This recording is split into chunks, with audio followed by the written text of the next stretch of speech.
अरे हिरन भाई कहाँ से आए हो तुम? अरे मित्र, मैं बगल के जंगल से आया हूँ। अच्छा, फिर तो तुम हमारे जंगल में नए हो। आपका इस जंगल में स्वागत है। धन्यवाद कौवे भैया, धन्यवाद। अरे हिरन भाई, क्या तुम मुझसे दोस्ती करोगे? इस जंगल में मेरा कोई भी दोस्त नहीं है।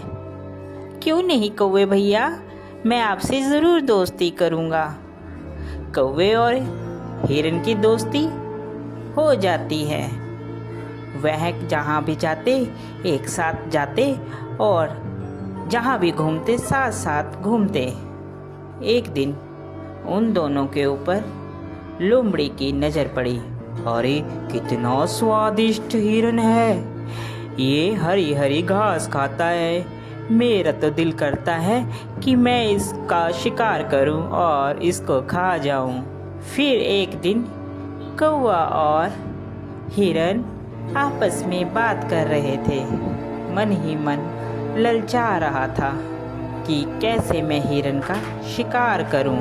एक दिन कौवा किसी काम से कहीं गया हुआ था और उस दिन हिरन अकेला था। मौका देखते ही लोमड़ी कौवे के पास गई। अरे नमस्कार हिरन भाई, कैसे हैं आप? मैं तो ठीक हूँ, तुम बताओ तुम कैसी हो? मैं अच्छी हूँ। मैं आपके जंगल में ही एक गुफा के पास रहती हूँ। क्या आप मेरे साथ दोस्ती करेंगे? अरे नहीं नहीं लोमड़ी, मैं किसी भी अनजान जानवर से दोस्ती नहीं करता।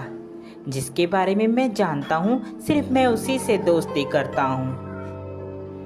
देखिए ना, इस जंगल में मेरा कोई भी नहीं है और मैं अकेली रहती हूँ। कोई भी इस जंगल में मेरा दुख सुख नहीं पूछता, कोई भी मुझे नहीं बुलाता। अब देखिए ना, आप ही इस जंगल में नए आए हो और आपको मैंने प्रस्ताव दिया दोस्ती का, आपने भी मेरा कहना नहीं माना। लोमड़ी की मीठी मीठी बात सुनकर हिरन का दिल पसीज जाता है और वह लोमड़ी से दोस्ती के लिए राजी हो जाता है। फिर लोमड़ी और हिरन दोनों दोस्त हो जाते हैं। वह साथ साथ घूमते हैं।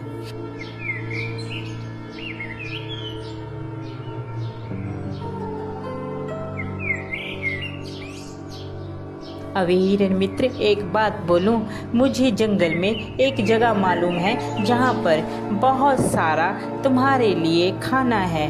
वहाँ पर तुम जी भरकर और पेट भरकर खाना खाना, वहाँ पर कोई भी रोक टोक नहीं है। लोमड़ी की बात सुनकर हिरन बहुत खुश हुआ और कहने लगा, ठीक है भाई, हम लोग चलते हैं खाने के लिए। वह हिरन को खेत में ले जाता है। अरे वाह, इतना सारा खाना! धन्यवाद भाई, तुम एक अच्छे मित्र हो जिसने मुझे इतना अच्छा खाना मुहैया करवाया। आज के बाद तुम मेरे सच्चे मित्र हो। वह खाना खाकर वापस आते हैं। पीछे जिस किसान का वह खेत होता है, वह किसान वहाँ पर आ जाता है। अरे किस जानवर ने खाया, उसकी खैर नहीं। दूसरे दिन फिर हिरन और लोमड़ी प्लान बनाते हैं और वहीं पर फिर खाने के लिए जाते हैं। अरे इस हिरन को क्या पता, मैं इसे यहाँ पर इसलिए लाती हूँ कि ये खा खा कर मोटी हो जाए, फिर इसके बाद तो इसको मैंने ही खाना है। फिर किसान खेत में आता है और वह जाल लगाकर चले जाता है। प्लान के मुताबिक जब हिरन और लोमड़ी खेत में आते हैं तो हिरन उसमें फंस जाता है, जिसके बाद वह चिल्लाने लगता है, बचाओ मुझे बचाओ, कोई है, कोई मुझे बचाओ। उसकी बात सुनकर वहाँ पर कौवा आता है और कौवा हिरन से कहता है, मित्र, मैंने कहा था ये लोमड़ी सही नहीं है, तुम इससे मित्रता मत करो, मगर तुमने फिर भी इससे मित्रता की। वह हिरन को बताता है कि कैसे तुमने किसान से बचना है। वह हिरन को कहता है, मित्र तुम जब वह किसान आएगा तो आप मरने की एक्टिंग करना, जिससे उसे लगेगा कि तुम मर गए हो, और वह जाल खोलेगा और तुम भाग लेना। मैं तुम्हें बैठकर टोंट मारूंगा, जिससे उसे लगेगा कि मर गया हूँ। ठीक है कौवे मित्र, जैसा तुम कहोगे मैं वैसा ही करूँगा। उसके बाद वहाँ किसान आता है और हिरन वैसे ही करता है। किसान को लगता है कि हिरन मर गया है। जैसे ही वह जाल खोलता है, हिरन वहाँ से भाग जाता है।